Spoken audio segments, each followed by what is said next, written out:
안경사 국가고시 1타 강사 복쌤의 안경사 최종 모의고사 유형별 문제풀이 시간을 가져보도록 하겠습니다. 자, 이번 시간에 풀 유형은요, 조제 및 가공 파트에서 나오는 중화법에 대한 내용입니다. 이거는 검연기에서 중화굴절력에 관한 내용이 아니고요.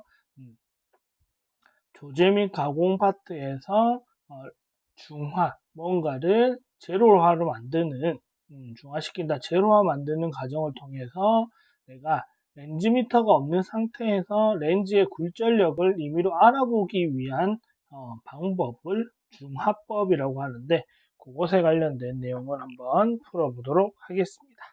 자, 그럼 시작할게요. 자, 우선 중화법에 대한 기초 개념을 한번 먼저 좀 보면 2025년 안경사 최종 모의고사 2회차 3교시 27번 문제고요. 자, 중화법에 대한 내용으로 옳은 것은 이라고 되어 있습니다. 자, 얘는 렌즈미터를 사용하지 못할 때 하는 방법이라서 렌즈미터를 이용한다. 틀렸습니다. 렌즈의 굴절력을 측정하는 방법, 대략적으로 측정하는 방법, 얘는 맞지만, 렌즈미터를 이용한다라는 건 틀렸고요. 이것도 투영식 렌즈미터와 마찬가지 렌즈미터 이용하는 게 아니니까 틀렸습니다. 그리고 광학 중심점은 대략적으로도 알 수 없다. 아니요. 알 수 있습니다. 광학 중심점은 대략적으로 알 수 있다. 어떻게 하냐면,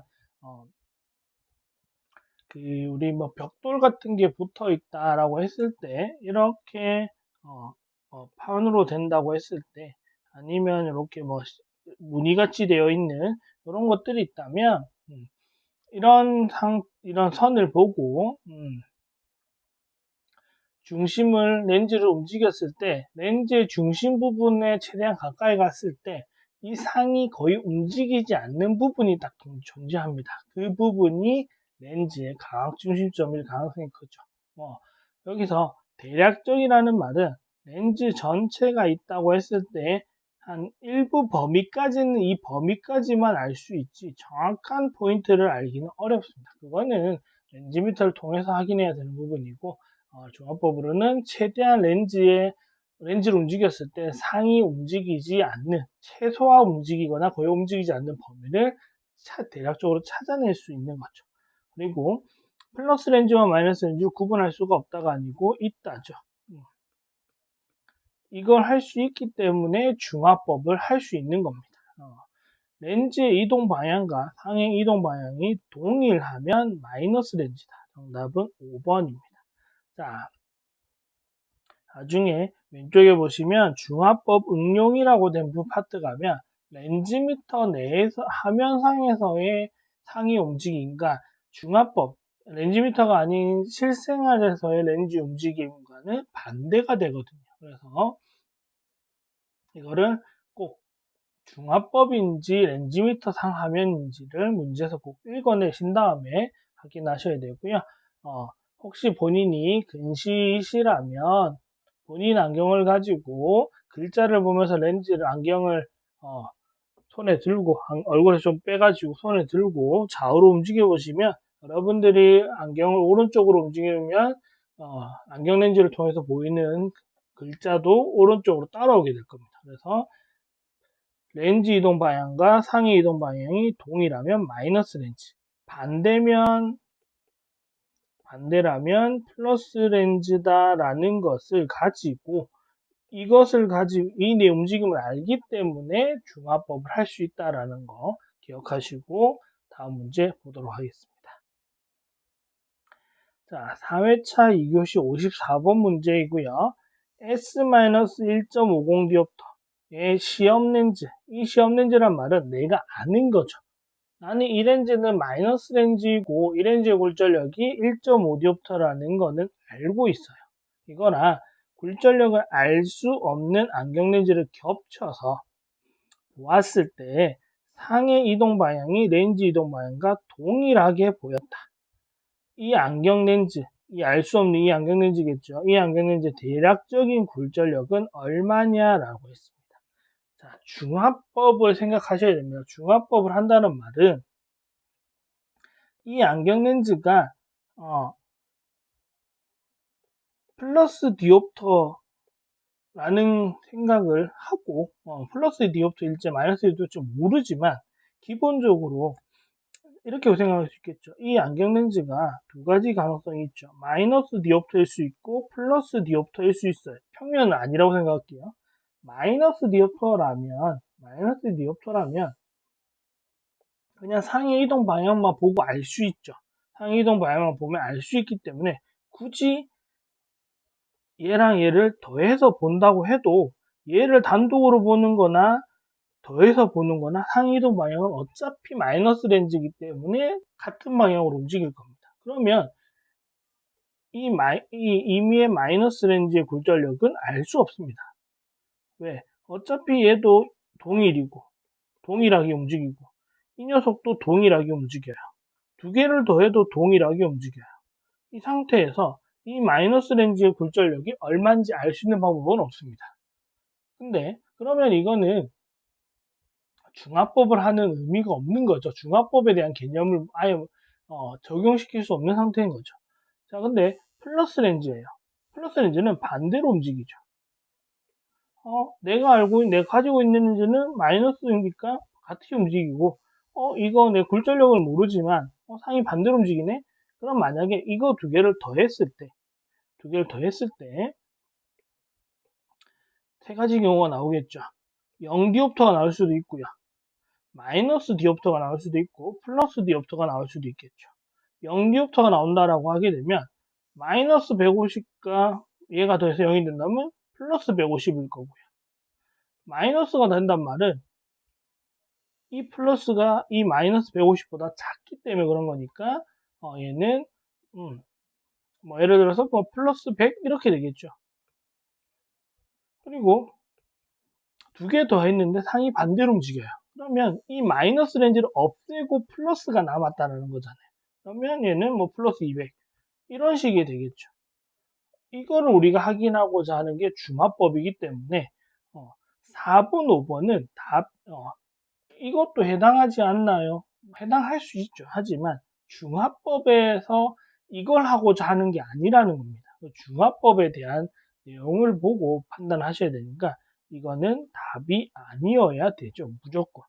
이거는 알 수 없어요. 마이너스 렌즈라는 건 알지만 이거나 이거인지는 모르는 거잖아요. 그러니까 답이 될 수 없고요. 이렇게 되면 지금 동일하게 돼 있으니까 마이너스가 살아남은 거니까 이 마이너스 150보다는 작은 플러스 렌즈겠죠. 두 개를 더해서 마이너스가 3단 말은 이 플러스가 150이 안 된다 소리니까 플러스 150보다 작은 원시 교정용 렌즈 얘가 답입니다. 얘가 답이겠죠. 얘가 플러스 100이면 이거 두 개 더했을 때 마이너스 50 남으니까 동일하게 움직일 겁니다. 그래서 마이너스 150이랑 x랑 더해서 마이너스가 남았어요. 그럼 얘는 이 수치보다는 작다 소리죠. x는 누구보다 작다? 1.50보다는 작다라는 거니까. 부호는 당연히 반대여야겠죠. 플러스로 반대인 것으로 찾으시면 되겠습니다. 이렇게. 자, 한 문제 더 풀어보면 더 쉬울 겁니다. 자, 5회차 2교시 54번 문제이고요. S-2디옵터의 시험 렌즈. 이거는 이제 동일하게 움직이는 건줄 알아요. 굴절력 알 수 없어요. 근데 이번에 겹쳐서 봤더니 이번에는 반대로 움직이더랍니다. 자, 반대로 움직인단 말은 플러스 렌즈예요. 그러면 마이너스 2디옵터랑 X 렌즈랑 더했더니 플러스 디옵터가 나왔어요.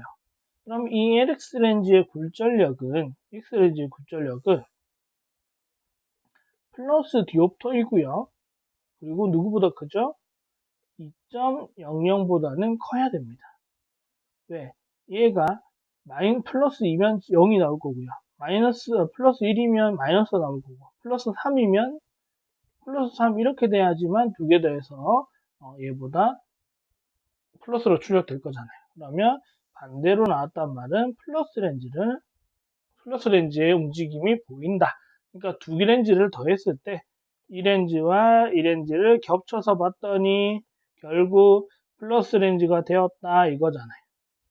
이거니까 여기에 이 렌즈의 대략적인 굴절력은 얼마냐라고 했을 때 답은 얘보다 큰 원시 교정용 렌즈다 이렇게 되겠죠. 자, 그래서 이것도 포함되지 않는다라고는 말을 못합니다. 하지만 얘를 찾으려고 이걸 하는 게 아니라는 거라는 거 알고 계셔야 됩니다. 그래서 중화법을 정확하게만 깨우친다면 같은 거 찾으려고 하는 거 아니라는 거 기억하시면 되겠습니다. 자, 여기까지가 이제 우리가 그냥 안경을 렌즈미터가 아니고 일반 상황에서 봤을 때고요. 자, 요거를 조금 더 응용해서 나타내면 정점 굴절력계 렌즈미터죠.